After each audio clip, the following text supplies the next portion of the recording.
विद्यार्थियों, कल हमने अपना पेपर सामाजिक विचार जो फर्स्ट पेपर है हमारा थर्ड ईयर का, उसकी बात की थी। और विचार होता क्या है, सामाजिक विचार क्या होता है, ये अपन ने कल जानने का प्रयास किया था। आज अपन सामाजिक विचार को आगे बढ़ाते हुए विचारधारा कैसे बनती है और उसकी प्रकृति क्या है, उसका ऐतिहासिक विकास कैसे हुआ, या समाजशास्त्रीय सिद्धांतों का उद्भव कैसे हुआ, वो कैसे आगे बढ़े, वहाँ उसकी अपन बात करेंगे।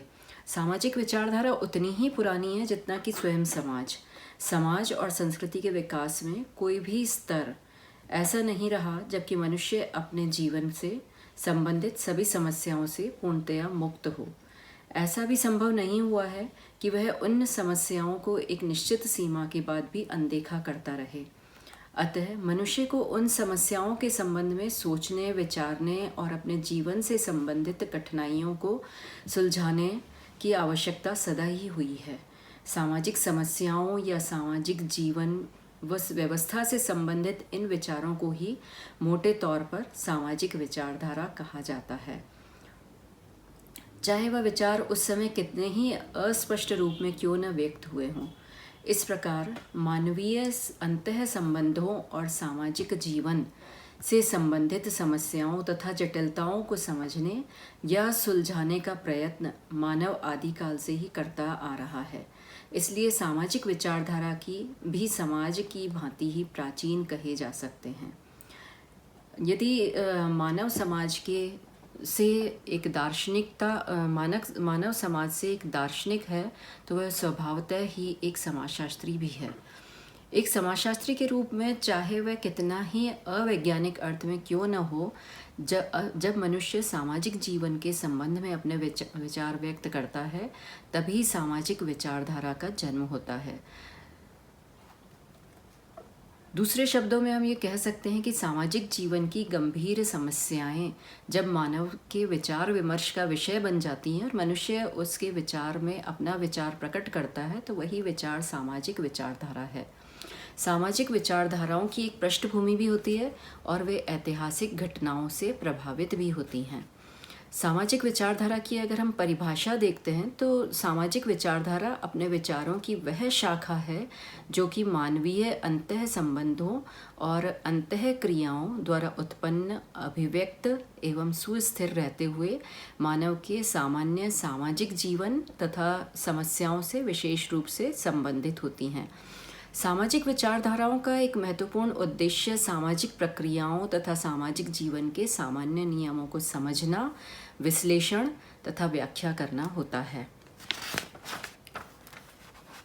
सामाजिक विचारधारा की प्रकृति या उसकी विशेषताएं अगर हम देखते हैं तो हमें ये पता लगता है कि सामाजिक विचारधारा मानवीय विचारधारा की वह शाखा है जो कि अपनी सामाजिक तथा ऐतिहासिक पृष्ठभूमि पर मानवीय अंतः संबंधों तथा अंतः क्रियाओं से विशेष रूप से संबंधित होती है।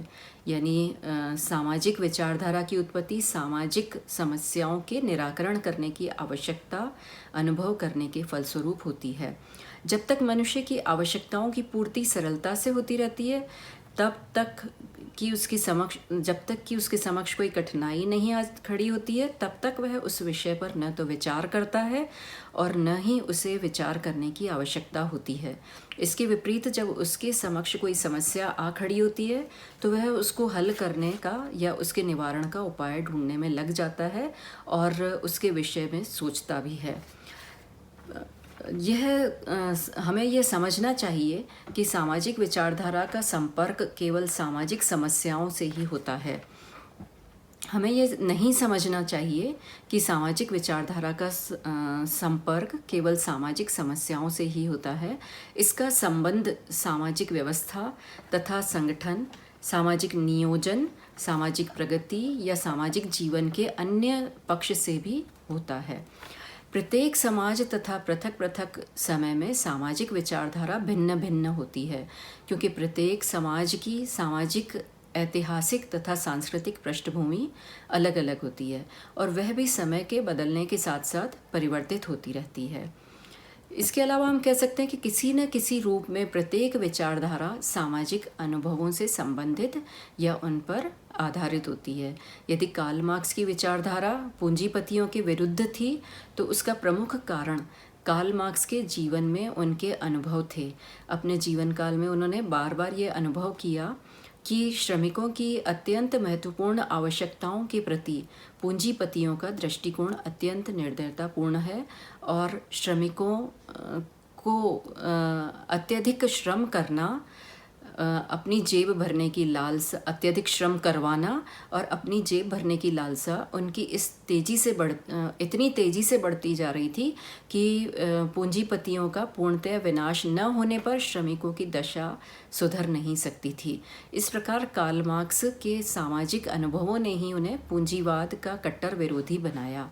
उसी प्रकार यदि स्वतंत्रता के संग्राम में गांधी जी ने अहिंसा या सत्याग्रह को अपनाया और इनके संबंध में अपने दृढ़ विचार व्यक्त किए, तो वह भी उनके सामाजिक अनुभवों पर आधारित थे, जिनकी शुरुआत दक्षिण अफ्रीका में निवास करने और वहाँ के आंदोलन को परिचालित करने के दौरान हुई थी। सामाजिक विचारधारा मानव को विकासवादी प्रवृत्ति की परिचायक है। मानव की विकासवादी प्रवृत्ति की परिचायक है। मानव इतिहास इस बात का प्रमाण है कि किसी भी युग में मनुष्य अपनी तत्कालीन सामाजिक व्यवस्था से पूर्णतया संतुष्ट नहीं रहा। इसका कारण मानव की विकासवादी प्रवृत्ति है, और इसी प्रवृत्ति से प्रेरित होकर वह सदैव ही यह प्रयत्न करता रहा कि वह किस प्रकार अपनी वर्तमान सामाजिक व्यवस्था को सुधार कर नवीन और उच्चतर सामाजिक व्यवस्था को स्थापित करे। इसके लिए उसे अपने ऐतिहासिक तथा सामाजिक अनुभवों के आधार पर वर्तमान परिस्थितियों का चिंतन व मनन, अध्ययन तथा विश्लेषण करना पड़ता है। यही चिंतन, मनन, अध्ययन तथा विश्लेषण सामाजिक विचारधारा की आधारशिला बनता चला जाता है। अपनी विकासवादी प्रवृत्ति के कारण ही सामाजिक विचारक सदैव से ही यह प्रमाणित करते आए हैं कि उनके समय को समाज व्यवस्था किसी न किसी रूप में अधूरी रही है। उस अधूरेपन को दूर करने के लिए सोचना या चिंतन करना आवश्यक होता है। इस प्रकार सामाजिक विचारधारा सामाजिक अनुभवों को जन्म लेती है, सामाजिक परिस्थितियों में पलती है, सामाजिक संस्थाओं और प्रतीकों में अभिव्यक्त तथा सामाजिक अंतःक्रियाओं द्वारा अर्थ युक्त होती है और स्थिर तभी रहती है जबकि वह सामाजिक विरासत, सोशल हेरिटेज का एक अंग बन जाती है। अतः मनुष्य और उसके सामाजिक जीवन की वास्तविकताओं से संबंधित सभी विचार सामाजिक विचारधाराएं हैं। अगर हम समाजशास्त्रीय सिद्धांत के उद्भव की बात करते हैं तो ये सर्वविदित है कि सामाजिक चिंतन तो सबसे पहले भारतीय ज्ञान परंपराओं से ही प्रारंभ हुआ था, किंतु वर्तमान वैज्ञानिक ज्ञान का उद्भव यूरोपीय देशों में जागरण एवं पुनर्जागरण कालों में ही पनपा है। विज्ञान एवं तकनीकी के आविष्कारों एवं खोजों ने नई आर्थिक एवं सामाजिक व्यवस्था को जन्म दिया, जो औद्योगिक तथा फ्रांसीसी क्रांतियों के परिणाम स्वरूप प्रकट हुई। इन क्रांतियों ने पश्चिमी जगत की संपूर्ण राजनीतिक, सामाजिक एवं आर्थिक संस्थाओं को ही बदल डाला। इस बदलाव के नियम एवं सिद्धांत की खोज करने में ही समाजशास्त्रीय सिद्धांतों का उद्भव दिखाई देता है। यहाँ हम ऐसे 3 सिद्धांतकारों के समाजशास्त्रीय योगदानों की बात कर सकते हैं जिन्होंने समाजशास्त्रीय ज्ञान की नींव रखी थी, और इनमें हम बात कर सकते हैं सेंट साइमन, अगस्त कॉम्टे, हैरियर मॉर्टिनियो। सेंट साइमन का जीवन फ्रांस की क्रांतिकारी घटनाओं, सामाजिक एवं आर्थिक उथल पुथलों तथा धार्मिक विरोधों के बीच गुजरा था। सेंट साइमन की मान्यता थी कि पश्चिमी समाजों में धीरे धीरे धर्म का स्थान विज्ञान लेता जा रहा है तथा विज्ञान की प्रत्ययवादी पद्धति को अपनाकर सामाजिक विज्ञानों को भी भौतिक विज्ञानों की तरह समाज के नियमों की खोज करके उनकी सैद्धांतिक व्याख्या करनी चाहिए। अगस्त कॉम्टे ने सेंट साइमन की विचारधारा को आगे बढ़ाया। कॉम्टे केवल प्रत्यक्षवादी ही नहीं थे, बल्कि उन्हें धर्मनिरपेक्षता या मानव धर्म के प्रणेता भी कहा जाता है। कॉम्टे के लिए समाज को समझने में तत्व चिंतन या तत्व मीमांसा इतनी उपयोगी नहीं है जितनी कि प्रत्यक्षवादी विधि।